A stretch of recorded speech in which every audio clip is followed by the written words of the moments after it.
Welcome to Vivekananda academy.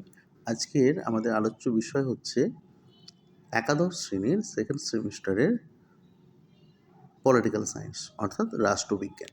এই রাষ্ট্রবিজ্ঞান বিষয়ে সেকেন্ড চ্যাপ্টারের যে উল্লেখযোগ্য প্রশ্নগুলি, যে গুরুত্বপূর্ণ প্রশ্নগুলি তোমাদের করতেই হবে, সেই প্রশ্ন সম্ভার নিয়ে আজকে এই ভিডিওতে আমি উপস্থিত।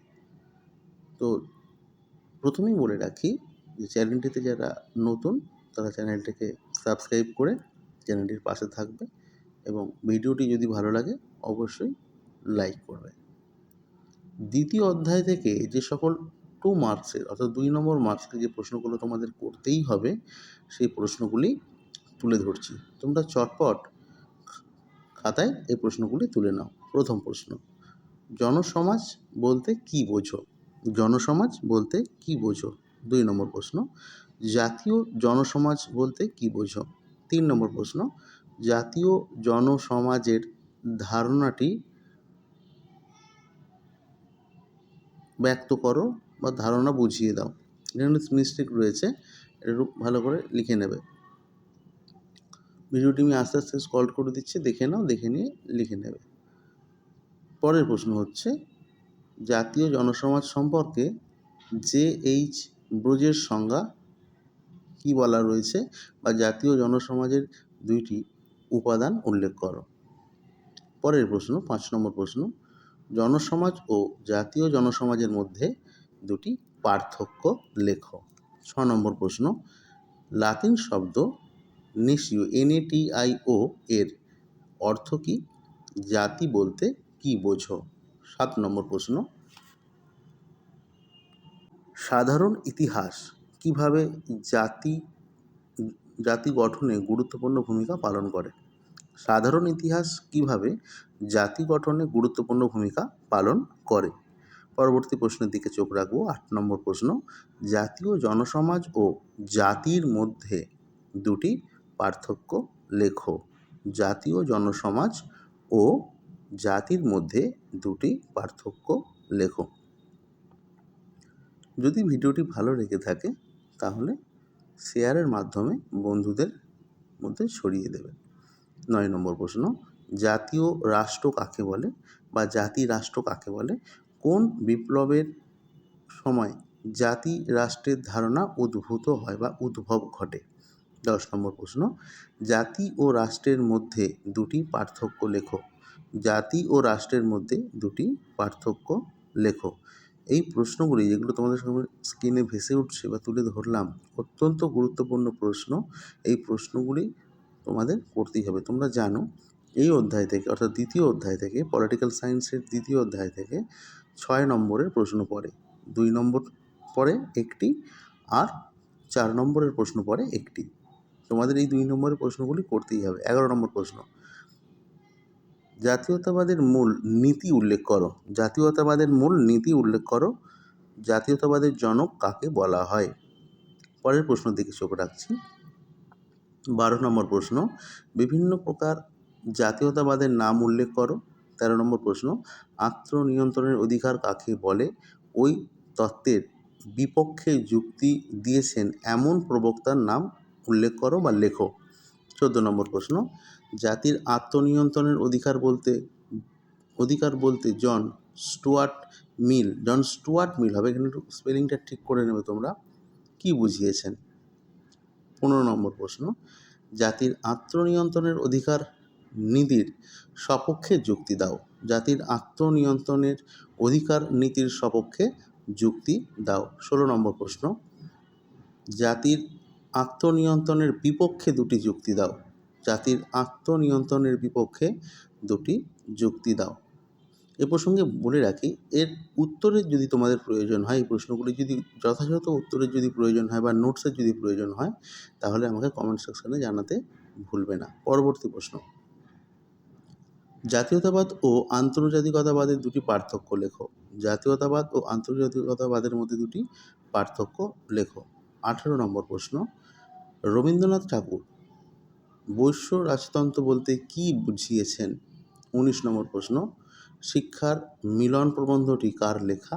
শিক্ষার মিলন,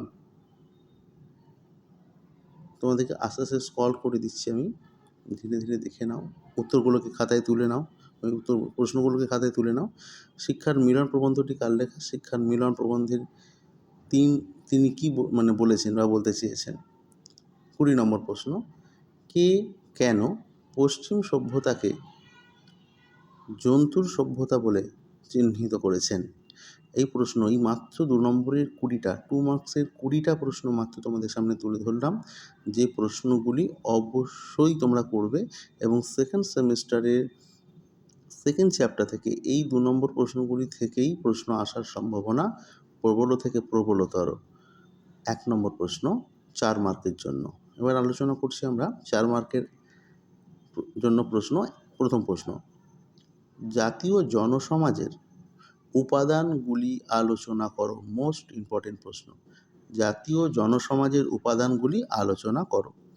পরবর্তী প্রশ্ন, অর্থাৎ এই প্রশ্নটাকে ঘুরিয়ে দিতে পারে এরকম, জাতীয় জনসমাজের বাহ্যিক ও ভাগবত উপাদান উল্লেখ করো। নেক্সট, এটা ভাবগত উপাদান হবে, এখানে মিস্টেক আছে, একটু দেখে নেবে।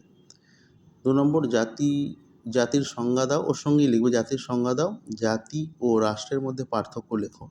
জাতির সংজ্ঞা দাও, ওর বিভিন্ন যে সংজ্ঞাগুলো দেওয়া হয়েছে সেই সংজ্ঞাগুলো উল্লেখ করতে হবে, বিভিন্ন ঐতিহাসিক বা রাষ্ট্রবিজ্ঞানীগণ যে সংজ্ঞা দিয়েছেন সেগুলো উল্লেখ করতে হবে। 3 নম্বর প্রশ্নে আসছি, জাতি ও রাষ্ট্রের মধ্যে পার্থক্য আলোচনা করো বা পার্থক্য লেখো। অথবা জাতি ও রাষ্ট্র কি এক ব্যাখ্যা করো। এই প্রশ্নটা ঘুরিয়ে আসতে পারে, জাতি ও রাষ্ট্র কি এক ব্যাখ্যা করো। 4 নম্বর প্রশ্ন, জাতীয়তাবাদ বলতে কি বোঝো, এর প্রকৃতি আলোচনা করো। 5 নম্বর প্রশ্ন, জাতীয়তাবাদের সপক্ষে মূল যুক্তিগুলি উল্লেখ করো, অর্থাৎ জাতীয়তাবাদের সপক্ষে যুক্তিগুলি উল্লেখ করতে বলছে।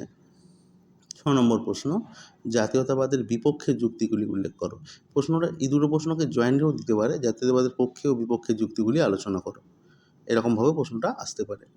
7 নম্বর প্রশ্ন, জাতির আত্মনিয়ন্ত্রণের অধিকার ব্যাখ্যা করো বা অধিকারটি ব্যাখ্যা করো।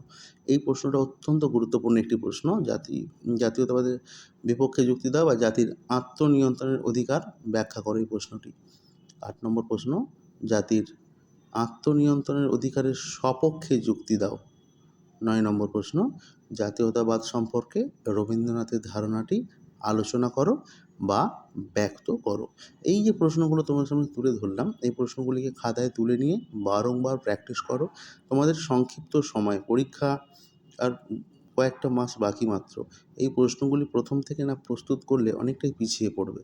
তাই তোমাদের কাছে অনুরোধ, এই প্রশ্নগুলিকে তুলে নিয়ে এই প্রশ্নগুলিকে বারংবার প্র্যাকটিস করো। এই প্রশ্নগুলি থেকে নিশ্চিত প্রশ্ন পরীক্ষায় আসবেই, এ বিষয়ে কোনো সন্দেহ নেই বা সন্দেহের কোনো অবকাশ নেই। তাই এই মাত্র 9টা 4 মার্কের প্রশ্ন আমি দিলাম, সুন্দর করে রেডি করো। যদি তোমাদের এই প্রশ্নের উত্তর প্রয়োজন হয় তাহলে আমাকে কমেন্ট সেকশানে জানাতে পারো, আমি এর উত্তরের ভিডিও করে দেবো। কমেন্ট করতে ভুলবে না যে তোমাদের উত্তর প্রয়োজন।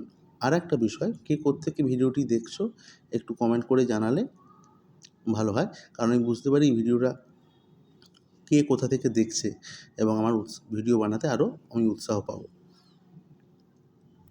সময় খুবই সংক্ষিপ্ত, তাই বারংবার তোমাদের কাছে অনুরোধ, এই প্রশ্নগুলিকে সবার আগে খাতায় সুন্দর করে তুলে নিয়ে এর উত্তরগুলি রেডি করো। উত্তর যদি পেতে কোনো অসুবিধা হয় অবশ্যই আমাকে জানাও কমেন্ট সেকশানে, আমি এর ভিডিও করে তোমাদেরকে দিয়ে দেবো, এই চ্যানেলেই দিয়ে দেবো। তাই ভিডিওটি ভালো লাগলে অবশ্যই লাইক করবে এবং চ্যানেলটিকে সাবস্ক্রাইব করে পাশে থাকবে। ভিডিওটিকে আমি ধীরে ধীরে স্ক্রল করে দিচ্ছি, তোমরা প্রশ্নগুলো ভালো করে তুলে নাও বা ভিডিওটিকে পজ করে তুলে নিতে পারো প্রশ্নগুলিকে খাতায়। 2 নম্বরের প্রশ্নগুলি অত্যন্ত গুরুত্বপূর্ণ, যে প্রশ্নগুলি একদম বাছাই করা বিভিন্ন প্র্যাকটিস সেট, বিগত বছরের কিছু প্রশ্ন বিভিন্ন এইচএসে যেগুলো এসেছিলো সেইখান থেকে বা তোমাদের যে বইগুলো আছে সেই বইগুলো থেকে একদম বাছাই করা অল্প কয়েকটি প্রশ্ন, যেগুলো না দিলেই নয়, সেই প্রশ্নগুলিকেই দিয়েছি। মাত্র কয়েকটি 20টি প্রশ্ন দেওয়া আছে 2 নম্বরের জন্য। এই প্রশ্নগুলিকে করলেই তুমি এই চ্যাপ্টার থেকে কিন্তু অবশ্যই কমন পাবে, এটা নিশ্চিত। তাই এইগুলোকে চটপট লিখে নাও, লিখে নিয়ে তৈরি করো। আজ এ পর্যন্তই, দেখা হচ্ছে পরবর্তী ভিডিওতে। ধন্যবাদ।